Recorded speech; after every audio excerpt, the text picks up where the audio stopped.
See, here is your fellow Grey Warden. You worry too much, young man. You're alive. I thought you were dead for sure. Duncan's dead. The Grey Wardens. Even the King. They're all dead. Oh, this doesn't seem real. If it weren't for Morrigan's mother, we'd be dead on top of that tower. Do not talk about me as if I am not present, lad. I didn't mean... But what do we call you? You've never told us your name? Names are pretty, but useless. The chastened folk call me Flemeth. I suppose it will do. The Flemeth? From the legends? Daveth was right. You're the Witch of the Wilds, aren't you? And what does that mean? I know a bit of magic, and it has served you both well, has it not? If you know what is good for you, I suppose you should. Must I? Age and power are relative. It depends on who is asking. Compared to you, yes, on both counts. Then why didn't you save Duncan? He was our leader.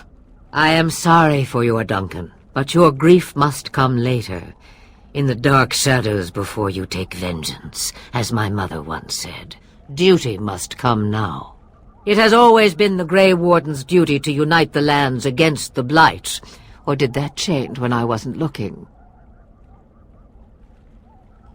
Of course, someone else will realize what needs to be done and act in time and with sufficient sense to solve the problem. No need for you.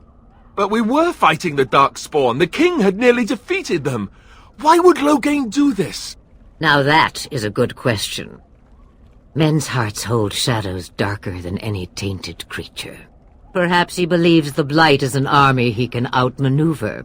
Perhaps he does not see that the evil behind it is the true threat. The Archdemon. It is said that long ago, the Maker sent the old gods of the ancient Tevinter Imperium to slumber in prisons deep beneath the surface. An archdemon is an old god awakened and tainted by Darkspawn. Believe that or not, history says it's a fearsome and immortal thing, and only fools ignore history. All Grey Wardens in Ferelden are gone. Except for us. I've lost everyone. For the love of the Maker, don't back out on me now. Then we have to do something. I won't let their deaths be in vain. But I can't do anything on my own. Kaelin already summoned them.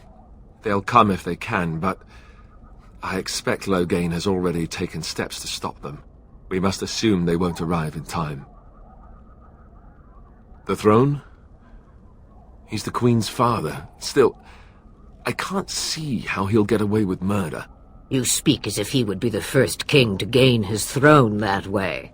Grow up, boy. If Al-Eamon knew what he did, he would never stand for it. The Landsmeet would never stand for it. There would be civil war. I suppose. Al-Eamon wasn't at Ostagar. He still has all his men. And he was Kaelin's uncle. I know him. He's a good man, respected in the Landsmeet. Of course, we could go to Redcliffe and appeal to him for help.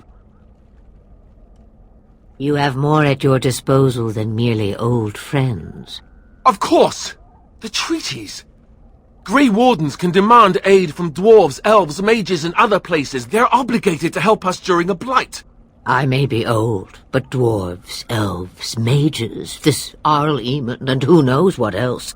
This sounds like an army to me. So can we do this? Go to Redcliffe and these other places and build an army?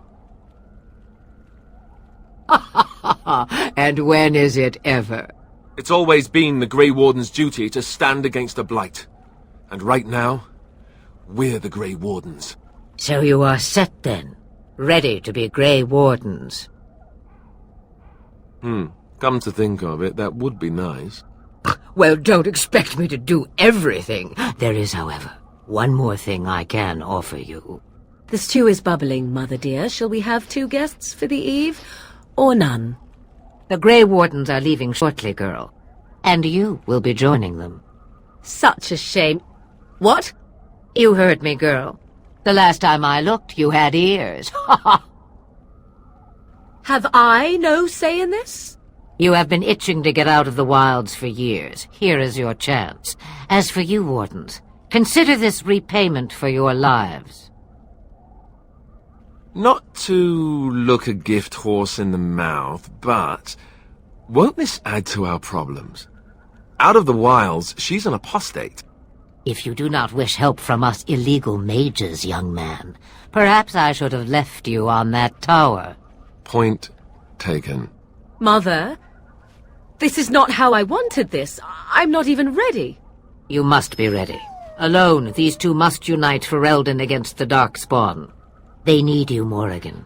Without you, they will surely fail, and all will perish under the Blight. Even I.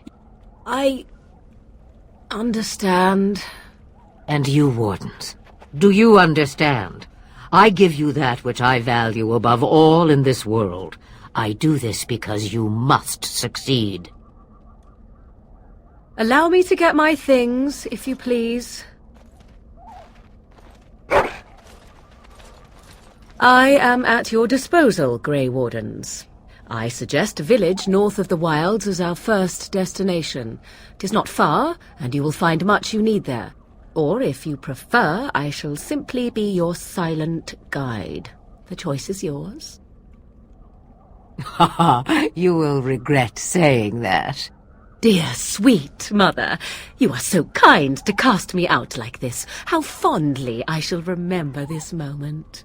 Well, I always said, if you want something done, do it yourself. Or hear about it for a decade or two afterwards. Do you really want to take her along because her mother says so? If you worry that I will summon demons and transform into an abomination, I assure you I will at least wait until you are not looking. I feel better already. I may have answers. Ask.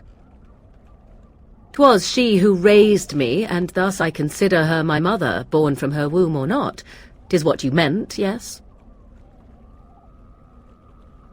She would no more tell me than you, I assure you. From time to time, I have been to the village I mentioned, watched its people, and pondered what curious beings they are. On occasion, I purchased goods from the village merchants. There I spoke with men a little. There they stared and knew me as an outsider. Mother wishes for me to expand the horizon of my experience beyond the wilds. Even she was not born here. What I want is to see mountains. I wish to witness the ocean and step into its waters. I want to experience a city rather than see it in my mind. So, yes, this is what I want. Actually, leaving is harder than I thought, however. Perhaps Mother is right. It must simply be done quickly. 'Tis a small place of little consequence called Lothering. No more than a stop along your imperial highway where travellers purchase goods from local farms and smiths. I would go more often were it not for the town's chantry. It makes the village particularly intolerant and unpleasant for a stranger such as me. A chantry? And they never in all this time thought that maybe you were a witch? Of course they have. They even called out their Templars once. They found nothing. I mention it for its tavern, where travellers gather with news from other places. 'Tis small enough that our appearance might go unnoticed. Beyond that, 'tis close, and I know the way. The real question is how we are going to get your friend past the Darkspawn, is it not? That's true. We can sense the Darkspawn. Conversely, they can sense us. You won't right away. No. It takes time. We should be able to sneak past smaller groups, but larger ones, or particularly intelligent Darkspawn, will always detect us. Mother has given me something else for them to smell instead as we pass by. 'Tis important we head out of the wilds, however, not farther in. They come from underground, like an eruption. They broke through deep within the forest, and that is where they will be most concentrated. I know a few spells, though I am nowhere near as powerful as Mother. I have also studied history and your Grey Warden treaties. Can you cook? I can cook, yes. Right, my cooking will kill us. That's all I meant. I also know at least 15 different poisons that grow right here in this marsh. Not that I would suggest 'tis at all related to cooking. Farewell, Mother. Do not forget the stew on the fire. I would hate to return to a burned-down hut. Bah! 'Tis far more likely you will return to see this entire area, along with my hut, swallowed up by the blight. All I meant was... Yes, I know. Do try to have fun, dear.